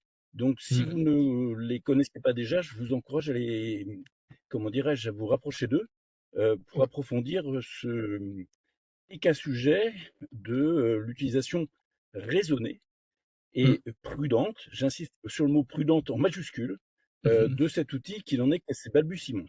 Mhm. Bah, c'est super, merci Xavier. Enfin, je pense que la personne, on pourrait, enfin, la discussion qu'on a, qui nous touche, hein, en tant que parents, enseignants, profs, tout ce que vous voulez, enfin, quel que soit le niveau, ouais, je suis complètement d'accord avec Xavier. Il faut pas du tout. Enfin, là, je l'ai placé parce que mon domaine d'expérience est un peu décalé vers le supérieur, mais j'interviens aussi alors pas au primaire, mais en lycée, par exemple. Et là, il y a bien sûr, je veux dire, pas forcément dans les lycées privilégiés non plus, hein, des lycées d'élite. Il y a effectivement toute une compétence des enseignants qu'il ne faut absolument pas nier, et y compris le primaire, mais je trouve ça super intéressant justement que ça se passe très tôt, en fait. Donc l'usage raisonné, critique, prudent, avec un grand P, d'autant plus qu'en fait, on engage des populations jeunes, à mon avis, a toute sa place. Et puis, ce serait bien que peut-être l'IHEST aussi soit acteur d'un débat peut-être public. Alors bon, cette année, c'est un peu placé sous le chapeau de l'IA, alors peut-être que ça s'y prête, mais à destination justement exactement des publics d'enseignants qu'évoque Xavier. Et puis il y en a plein, je pense, dans notre cohorte en fait collective, donc, je sais pas combien on est là, 700 maintenant, et quelques auditeurs, auditrices, qui ont probablement aussi le même genre de contact que Xavier indique, et peut-être que ça peut vraiment un débat ouvert qu'on n'a peut-être pas eu l'occasion d'avoir ce soir, je sais pas. Euh, mais merci Xavier, ouais.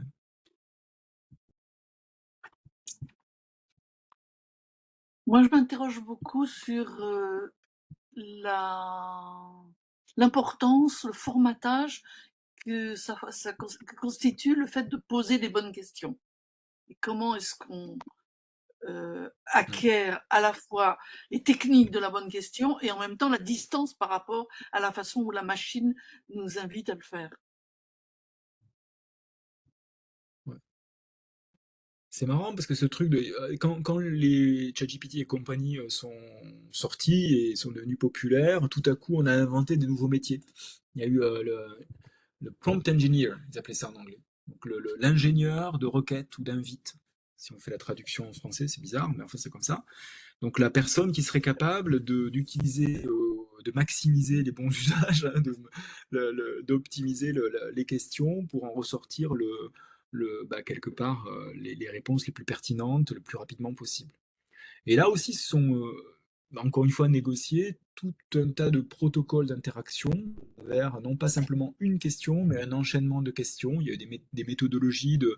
Alors je vais utiliser le mot anglais, mais c'est parce que la traduction française je ne la connais pas, mais de chain of thought, de chaîne d'enchaînement des pensées. En fait, simplement d'un enchaînement, de ne pas saisir la question comme une question, mais comme un dialogue. C'est aussi intéressant en fait, de dire que la bonne réponse, on l'aura pas nécessairement tout de suite, mais le système est tel qu'on va pouvoir le réinterroger, affiner, ajuster petit à petit la question. Et souvent, en fait, aujourd'hui, c'est qu'il faut poser un contexte, dire qui je, enfin, en tout cas, ce qui marche assez vite, assez bien, et pas toujours du tout, évidemment. Xavier a bien raison d'insister sur la prudence, mais je pense que ça, c'est pas évident d'ailleurs du tout, mais il faut le dire. Mais en tout cas, positionner un contexte, qui suis-je, à qui je destine ma réponse, c'est-à-dire en précisant le niveau, les objectifs à atteindre, et puis après de ne pas hésiter à reformuler sa question jusqu'à ce qu'on atteigne un niveau de réponse satisfaisante. Donc là, il y a une manière de le faire avec ce processus itératif, contextuel d'abord, et puis après, il y a des manières aussi un peu plus parallèles, presque, dans lesquelles on va pouvoir quelque part envisager différentes réponses à la même question, saisir la réponse qui nous semble la plus pertinente et itérer, donc continuer à partir de cette branche, de cette arborescence de réponses qui nous semble la plus utile. Donc tout ça, c'est des méthodologies qu'on découvre au fur et à mesure, hein, parce qu'il y a des papiers, ça c'était l'arbre des pensées, non pas la chaîne des pensées, mais l'arbre des pensées, dans cette traduction française, c'est un papier de Princeton, d'une équipe de Princeton et de Google, qui date de février, je crois, d'il y a un an. Et ben, c'était pas si évident. On s'est aperçu que quand on négociait ce jeu de questions-réponses via une méthodologie d'exploration par branche, comme ça, hiérarchique, on arrivait à des réponses plus intéressantes, on va dire. La métrique, après, elle est très subjective, mais plus intéressante. Donc ça veut dire aussi que c'est aussi un apprentissage, et pour revenir à l'école, c'est aussi ça qu'il faut apprendre aux utilisateurs jeunes et moins jeunes de ces outils, c'est savoir comment, quelque part, garder son esprit critique à la fin, être des évaluateurs stricts des réponses qu'ils nous rendent, parce qu'effectivement, il n'y a pas de vérité dans ces histoires, il n'y a que des probabilités. Hein. Et puis par ailleurs, on connaît les biais, etc. Tout ça, c'est très très important de toujours mettre ça en gros, quelque part affiché sur le tableau, de dire vraiment il y a ces risques-là, mais aussi savoir utiliser des méthodologies qui viennent les interroger de manière efficace. Et donc là, c'est tout un espace dans lequel on est en train d'apprendre à travers notamment ces questions. Donc, en général, déjà poser les contextes, la destination et préciser la question au plus près, enfin de manière la plus précise possible, ça va dans le bon sens. Mais est-ce que c'est pas juste exactement comme quand il y a eu les premiers moteurs de recherche, où typiquement nous en école de journalisme on avait des cours pour apprendre à utiliser le moteur de recherche parce que c'était beaucoup moins intuitif que maintenant. Et donc il y avait des journalistes qui étaient formés à ça. Et aujourd'hui dans les rédactions, il y a des journalistes qui sont plus formés sur l'IA que d'autres. Et puis c'est un savoir qui finalement va se répandre et qui va devenir un truc assez courant. Je pense que ça va Ouais, faire exactement pareil, non? bah ouais, on est au tout début, hein, donc là c'est pour ça on est très étonné et puis on s'émeut de plein de choses. Mais je pense que et comme tu dis, tu vois, Audrey, il y a un apprentissage et puis c'est pas forcément si différent que ça d'autres outils qu'on a appris à utiliser. Il y a une fascination différente, mais bon, et moi j'étais fasciné par Google. Hein, attends, ouais, Bah je me oui. souviens quand Bon, Alta Vista, ça me fascinait moins que quand Google est débarqué, qui tout de suite il arrivait à donner des résultats pertinents. Moi j'étais assis, quoi. Enfin, j'étais impressionné. Et on savait utiliser à ce moment-là les bons mots-clés, peut-être. Là, comme on utilise du langage qu'on dit naturel, hein, tu vois, c'est la différence, Mhm. ça donne une impression quelque part, je sais pas, de proximité avec l'objet technique, dans laquelle on peut parfois se perdre. Et du coup, ce que disait c'est très important, c'est qu'il ne faut pas s'y noyer dans cette sorte d'illusion de vérité, hein, parce que c'est une vérité syntaxique, mais c'est pas une vérité, c'est, enfin, tu vois, Oui, bien sûr, tout de à la fait. pratique, du contenu. Voilà, donc à mon avis, l'important, c'est là. Après, ça a des utilités qu'on va découvrir au fur et à mesure, et puis ça va devenir petit à petit un outil peut-être un peu plus comme un autre, tu vois, comme tu dis, l'Internet ou autre. Oui. Je pense que au niveau de l'école, on va trouver des choses extraordinaires qui vont exister de ci, de là. Le problème, c'est toujours le même, c'est à la fois la généralisation en termes de formation de l'ensemble des enseignants, mais aussi Bien sûr. la mise à disposition du matériel qui permet de faire ce travail-là. Donc, il n'y aura pas forcément, y compris dans le rural, toujours présent. Moi, la question que je me pose, c'est, étant donné, alors pour les étudiants cette fois, à un niveau plus élevé, quelle que soit la discipline, c'est comme on travaille de manière itérative sur les bases de données existantes, comment privilégier le pas de côté finalement qui permet des avancées, des recherches, des innovations. Est-ce que ça ne va pas trop enfermer justement les esprits, même si l'esprit critique peut être aussi très développé. Voilà. Ah bah complètement. Alors là, c'est mon dada. Ça, c'est justement comment faire le pas de côté, comment sortir de ces, tu vois, les solutions de ces modèles, elles vivent dans des surfaces, des hypersurfaces, enfin des sous-espaces, on va dire, de ces espaces des possibles, hein, comme nous d'ailleurs, même d'ailleurs. Mais ils sont vraiment contraints dans une sorte de une projection dans des espaces très limités.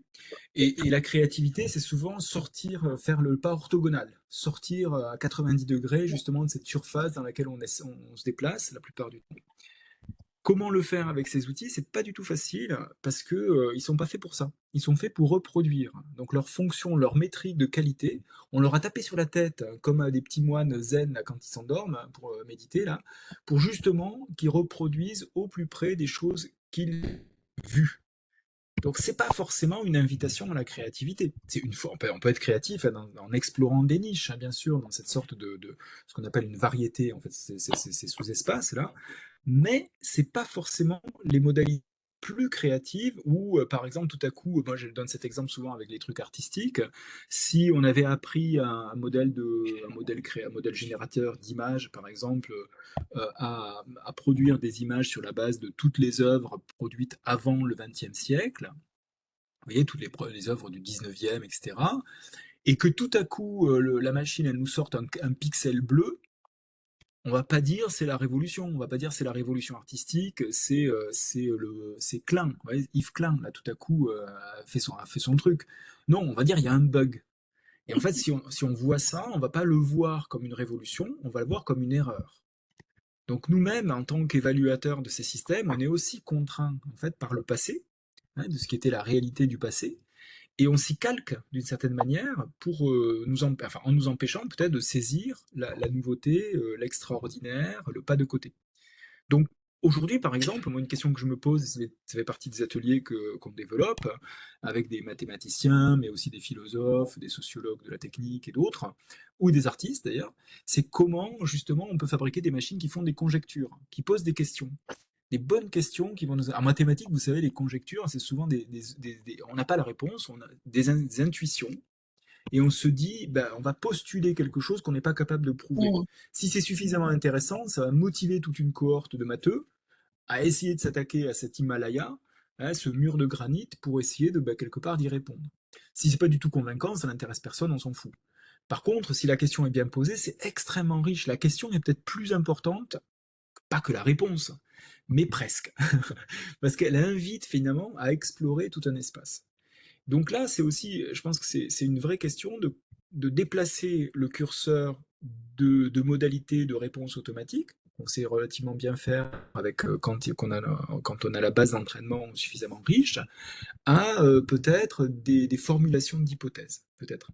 Et ça, pour l'instant, on ne sait pas. Et ça va aussi nous interroger, justement, la réponse est très longue, sur qu'est-ce qu'on entend par créativité. Est-ce que ce pas tu vois, c'est ce que tu disais là, qu'est-ce que ça veut dire ce pas de côté? et d'utiliser ces modèles justement comme un modèle joué, un espace d'expérience pour penser la créativité et jouer avec et se demander comment euh, utiliser ces nouveaux outils comme des promoteurs justement d'exploration. Oui, moi, la question que je me pose et encore merci cet échange il y en aura bien d'autres parce que c'est tellement vaste que c'est pas. Il y a d'autres sujets. Moi, l'interrogation, c'est le suivant. On vient en Nouvelle-Calédonie d'interdire l'utilisation de TikTok. Et il y a quelques semaines, il y a eu un rapport d'une commission qui a été remis au président de la République avec des réflexions et des propositions pour limiter et fixer avec des restrictions et avec des niveaux d'âge pour l'accès à l'utilisation d'outils informatiques, y compris des téléphones portables.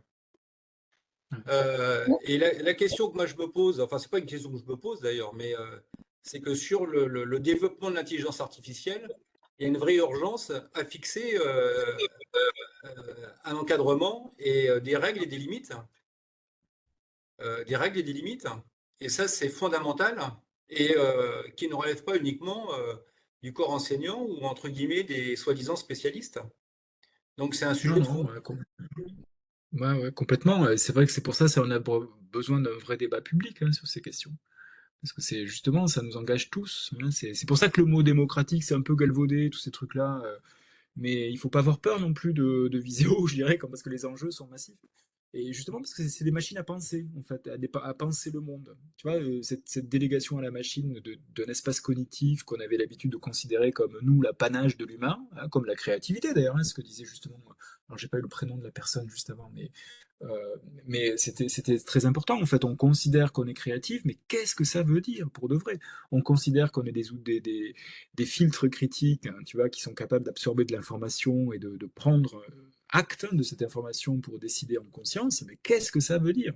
Et aujourd'hui, qu'est-ce que ça veut dire justement qu'on a des outils de ce type-là, avec cette imaginaire, tu vois, intégré dans la machine, mais cette mécanique à illusion, à fantasme qu'elle y a, tu vois, comme disait Xavier, il faut faire gaffe, il faut être prudent, parce que justement, ça va peut-être forger aussi, ou nudger, comme les Anglais disent, tu vois, ça va influencer doucement, sans qu'on s'en rende compte, notre manière de percevoir le monde. Et là, il y a un acte réglementaire, il y a un acte normatif. Moi, je suis juriste, enfin maintenant je suis juriste, je sais que c'est important. Il faut aussi trouver dans l'espace du dialogue, du bien commun, un chemin qu'on décide collectivement, démocratiquement de suivre. Et ça, c'est pas un débat qui est celui-là, qui est la prérogative des seuls experts en IA, parce qu'il finalement, il leur manque plein de billes. C'est pas la prérogative que des enseignants ou que des juristes ou que des n'importe qui. C'est justement l'objectif de ces débats-là qu'on a entre nous. L'IHEST, c'est cette image aussi, c'est cette polyvalence, cette pluralité des voix qui va permettre peut-être de trouver un chemin, une ligne claire dans cet espace encore un petit peu obscur du déploiement des intelligences artificielles, des machines. Donc c'est un vrai débat public et il faut l'avoir, il ne faut pas avoir peur de l'avoir. Aujourd'hui, on ne l'a pas complètement, je dois dire. C'est-à-dire que les règlements européens, alors je parle de celui que je connais sur l'IA, se font pas forcément nécessairement en vase clos, mais c'est pas non plus des vases communicants complètement, ils sont pas poreux du tout. C'est qu'il y a des hermétismes à plein de titres.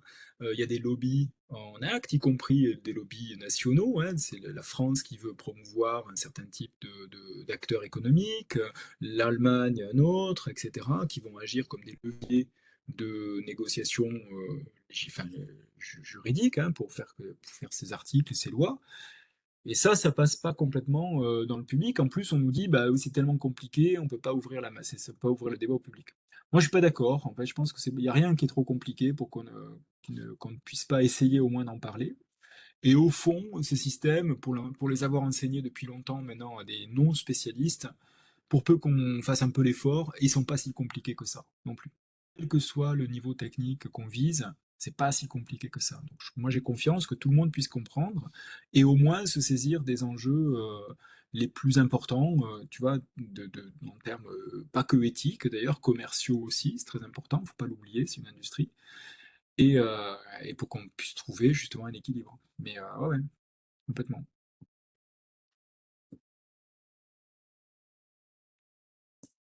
Alors, il y a des commentaires, tiens, je viens de les voir là, dans le bout là. Hervé a posé des questions, je vois.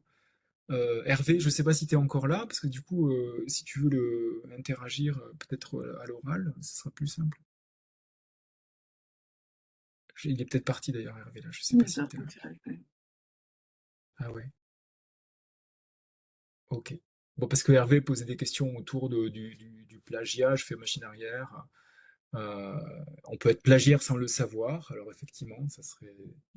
Et la machine n'est pas forcément toujours capable de citer ses sources, elle ne l'est pas en vérité. Donc elle peut a posteriori essayer d'identifier ce qui est probablement la source, mais c'est pas quelque chose qu'on sait faire techniquement bien, en tout cas, à grande échelle. Donc ça, c'est une vraie question pour les juristes.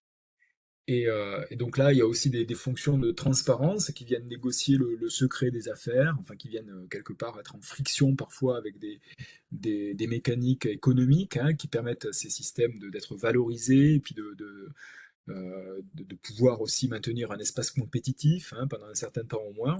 Ça veut dire que la transparence, elle a bon dos. On essaye de l'annoncer un peu comme un cheval blanc là, qui va nous sauver, mais en vérité, quand il s'agit de l'activer, cette notion de transparence, d'un point de vue juridique ou d'un point de vue technique, c'est pas simple du tout. Donc là, il faut être aussi, il faut pas croire, il faut pas baigner de cette d'illusions sur des mots-clés qui ont une forte charge symbolique, hein, comme la transparence, sans se poser la question pratique de comment on les met en œuvre. Comment opérationnaliser la transparence d'un point de vue juridique ou d'un point de vue technique. Et puis après, philosophiquement aussi d'ailleurs, qu'est-ce que ça veut dire? Il y a des jolis textes là-dessus. Ben voilà, on ne sait pas trop encore. Donc là, c'est des concepts qu'il va falloir enfin, déplacer du registre des vocables qui impressionnent et qu'on aimerait bien tout le temps invoquer, hein, comme un drapeau qu'on agite, vers des choses justement qui sont vraiment applicables.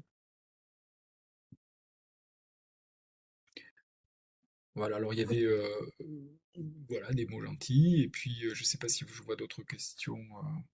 Il y avait, je vois Sylvane qui avait répondu à une remarque d'Isabelle. Voilà, ChatGPT donne ses sources, il faudrait, bah, c'est indispensable, effectivement, c'est un vrai enjeu technique pour le coup. Hein. Là, c'est un vrai problème. Ça fait des machines extrêmement lourdes, extrêmement coûteuses, très lentes, hein, et avec une mémoire infinie pour l'instant qu'on n'a pas. On ne sait pas bien faire. C'est pas bien faire. On peut prétendre, et dans certains cas, on peut négocier des systèmes qui sont un peu plus capables d'intégrer des références. Mais en pratique, je peux vous dire, ça ne marche pas bien. On hallucine beaucoup, même quand on croit donner des références. Donc là, il faut être doublement prudent. Quand le système te dit, c'est de là et de là que je tirais ces informations, quand on sait en vérité qu'il fait aussi une hypothèse derrière ça, donc probabiliste. Donc là, on serait content, on dit ah ben il m'a dit ça venait de là et de là, mais comment t'es sûr que c'est de là et de là? C'est pas pareil en fait. Voilà, donc là, il faudrait pouvoir le vérifier. Donc ça, c'est qui donne le petit passage avec en surlignant, en me disant ben voilà, c'est cet article-là. Et dans ce cas-là, il y a des questions juridiques aussi. Ça veut dire est-ce qu'il avait le droit d'accéder à ces informations au départ? Et c'est pour ça que OpenAI ne veut pas le faire, ça pour de vrai. C'est parce que dans bien des cas, ils ont pompé le net, ils ont scrappé, on dit en anglais, je ne sais pas comment dire, de manière assez vorace, hein, tout l'Internet de manière indiscriminée, sans se poser aucunement la question des droits d'auteur. Voilà, de poser de demander la permission, s'il vous plaît, gentil poliment. On aurait dit oui, peut-être d'ailleurs, mais bon, c'est pas évident. Et donc c'est vrai, c'est des vraies questions parce que s'ils affichaient par exemple leurs références, ils seraient obligés de dénoncer eux-mêmes certaines pratiques illicites. Donc il y a aussi tout un espace un peu flou autour de ça aujourd'hui. Mais je suis d'accord avec Isabelle et Sylvane, ça serait l'idéal, c'est de pouvoir être transparent aussi dans la référence, mais ça peut être dans l'avenir, ça sera ça. C'est justement comment faire que les nouveaux systèmes qui apprennent soient vraiment bâtis sur de bonnes bases. Et aujourd'hui, je peux vous dire, c'est pas le cas. C'est pas le cas parce que on ne sait et d'ailleurs pour Mistral par exemple, vous voyez Mistral c'est l'exemple à la française parce que c'est un gros modèle de langage qui marche bien, qui est compétitif avec les autres à peu près, dans certaines applications au moins. Mais, quand il s'agit de dire dévoiler vos sources, bah, il tape en touche. Et nous, nos politiques les aiment beaucoup, Mistral, parce qu'évidemment, c'est l'un des rares cas où, en informatique quantique, on a quelques grosses boîtes comme ça qui marchent bien, mais on est très fiers, et on a raison d'être fiers. C'est des gens hyper talentueux, hyper brillants, hein, ceux qui ont fait ça, hein. Mais en même temps, pour réaliser ces grands modèles, ils n'ont pas le choix que de jouer la carte du pirate. Voilà, alors ben voilà, quand on est pirate, on est pirate. Alors c'est des flibustiers, je sais pas comment dire, c'est plutôt des flibustiers que des pirates, puisqu'ils agissent peut-être au service de l'État. Je sais pas comment la définition exactement des flibustiers. Mais, mais vous Des voyez ce que je veux dire. Donc corsaires. là, on est. Des corsaires, voilà, pardon, c'est pas des flibustiers, Corsaires. c'est des corsaires, exactement. Voilà, c'est ça, c'est des corsaires. Ah, c'est sympa, j'aime bien cette image. Voilà. Ouais, Audrey disait, tu ferais pas notre webinaire sur IA et droit d'auteur, bah si vous voulez, quoi, bien sûr, ouais, c'est mon job. Donc, c'est pas. Bonne Ok, remarque. super. Merci Sylvane, en tout cas, pour la présence et tous les commentaires. C'est super. Merci surtout à toi. Au revoir à tous. Au revoir, Merci bonne soirée. Jean-Marc pour ces connaissances et toute cette expérience que tu partages. Merci, et merci à Hervé aussi qui revient avec tous ses commentaires aussi, ça a été super. Ouais. Et oui, c'est vrai, c'est vrai. Si l'obligation de citer les sources probablement interdirait complètement en fait ces IA. Donc là aussi, c'est quoi les enjeux vraiment? C'est quoi l'équilibre, hein? Est-ce qu'on veut les bons usages au détriment peut-être de cette obligation de licéité, hein, donc de citer les sources, comme vous dites, de demander l'autorisation d'abord aux auteurs, aux ayants droit. Bah ouais, c'est compliqué parce que il y a toute une industrie naissante, on veut en profiter, et puis là, on fait un peu l'autruche, hein, le temps qu'il faut, en oubliant justement qu'il y a certains enjeux de droit d'ailleurs, en fait, qui passent à la trappe. Donc voilà, on s'adapte à la machine exactement, comme dit Hervé, ouais, c'est juste. On devrait être plutôt adapté. Alors c'est cette phrase de Marshall McLuhan, qui n'est pas de lui en fait, qui est d'un gars qui s'appelait John Culkin, qui était un révérend, un copain à lui, qui disait qu'on crée, enfin on transforme le monde avec les machines, et puis les machines en retour nous transforment. Alors je paraphrase super mal, mais c'est aussi un peu cette idée-là. On s'adapte à la machine comme on a auparavant produit la machine. Très bien. Bah, écoutez, je suis désolé du petit blocage du début. En fait, j'ai pas compris pourquoi ça. Enfin, on a finalement résolu l'affaire, mais enfin, du coup, on a débarqué, on a démarré lentement, quoi. Mais bon, finalement, on a fini par y arriver. Donc, ça va. Merci pour ta préparation. Déjà. Bah, merci à vous de votre patience et de votre Oui, résilience, hein, au on moins, va ça essayer de prenait le temps. poursuivre un peu sur cette veine, hein, autour de la sécurité, la souveraineté, la démocratie. Enfin, tu as ouvert Ouais, des thèmes qui sont importants, hein. Donc, ouais, bah, c'est tellement de choses à dire. Enfin, pour le coup, c'est un vrai enjeu aussi de formation, hein. Là, c'est véritablement, ça touche à tous les aspects de la vie en société. Donc là, ça ouvre des mondes, effectivement. Ça met en colère un petit peu. Je suis d'accord avec Hervé aussi. Parfois, on est frustré. Et moi, je suis optimiste par nature, donc j'essaie de trouver des leviers, au moins de communication, hein, comme on l'a fait ce soir. Même si c'est pas grand-chose en vérité, mais c'est déjà quelque chose. Donc ça, c'est canaliser la colère pour être un peu, un tout petit peu constructif quand on peut, quoi. Et puis nous lier aussi, comme on le fait entre nous. Je trouve ça vraiment chouette que tous ces gens aujourd'hui, en fait, prennent le temps de réfléchir à ça ensemble. C'est chouette. merci pour cette soirée. Bah, merci à vous toutes et tous. Et puis, bah, on se retrouvera bientôt, en tout cas, pour celles et ceux qui s'occupent de l'association. Et puis, pour les d'autres rendez-vous autour de l'IA et d'autres sujets, j'espère. Ça roule. Merci Jean-Marc. Merci Jean-Marc. Merci Audrey. Super. Ciao, ciao Ciao, à tout ciao. le monde. Bonne soirée. Bonne soirée.